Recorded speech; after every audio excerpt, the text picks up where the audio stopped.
through downtown. You've been through space. Yeah, we're at the Indian River to watch the Artemis 1 rocket lift off to the moon. You coming back? Hope you bring me a star. A little rocket boy. Little rocket boy. A little rocket boy. Little rocket boy. A little rocket boy. A little rocket boy. A little rocket boy. And GLS scope for core stage engine start. For me, little rocket, little rocket boy, a little rocket boy. Save a star for me. Da da da da da da da da. Save a star for me. Da da da da da da da da da.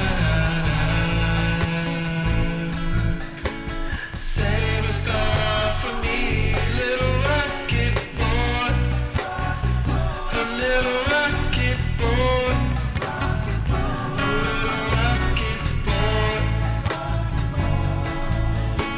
Save a star for me, little rocket boy. Little rocket boy. Little rocket.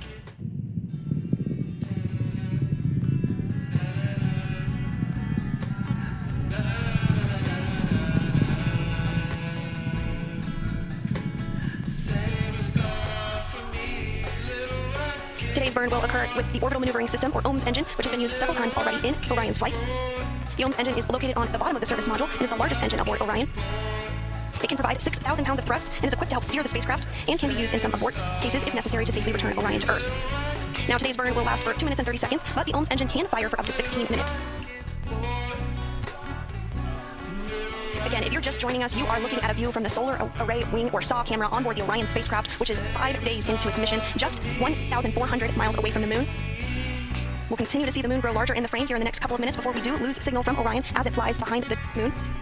Now, you are seeing the Earth, you are seeing home, you are seeing yourself in that image right there, as Orion is 232,000 miles away from planet Earth. Close enough to the lunar surface to leverage the moon's gravitational force and swing the spacecraft once around the moon toward entry into distant retrograde orbit. Following this, Orion will remain in the distant retrograde orbit for one long elliptical around the moon, which will last about 6 days. Now, this is different than what was done during the Apollo program when the spacecraft orbited much closer to the moon. Now, this orbit is called distant due to the high altitude from the moon. It's about 40,000 miles past the moon in its orbit. This is actually 30,000 miles farther than the previous record set during Apollo 13 and will be the farthest in space any spacecraft built for humans will have ever flown.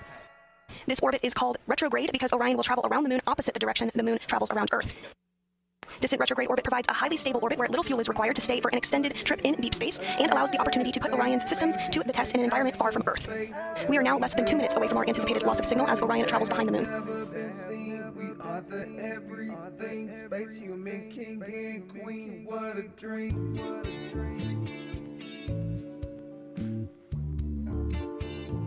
love it, so spaced out. Sometimes I wanna leave this place, go to a As we continue to get live views here for the next minute or so, we will potentially see the Earth start to go just behind the moon as Orion travels behind the moon. We will not have Earth views, of course, because the moon will be blocking the Orion spacecraft. However, we do anticipate an acquisition of signal at 6:59 a.m. Central.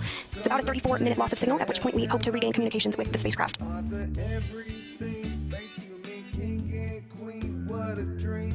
Sometimes I wanna leave this place and see a different face, maybe in outer space. And 5 seconds away from our anticipated loss of signal. planets that have never And we do have loss of signal. Again, this is a 34-minute 4-second loss of signal. While behind the moon, Orion completed its closest approach to the moon at a distance of 80 miles above the surface. home one day, birthplace is not where to ride away. Go jump ship and sail away. Drive 500 miles in a day. And you're looking at a live view inside the Orion spacecraft. This is, of course, an uncrewed test flight, but we do have a couple of purposeful passengers that have hopped a ride on board Orion. You're looking at one there on the left of your screen. That is Moonikin wearing the Orion crew survival suit. This is the space suit that crew will wear during dynamic phases of flight once we do have a crew on board, particularly during launch and entry situations.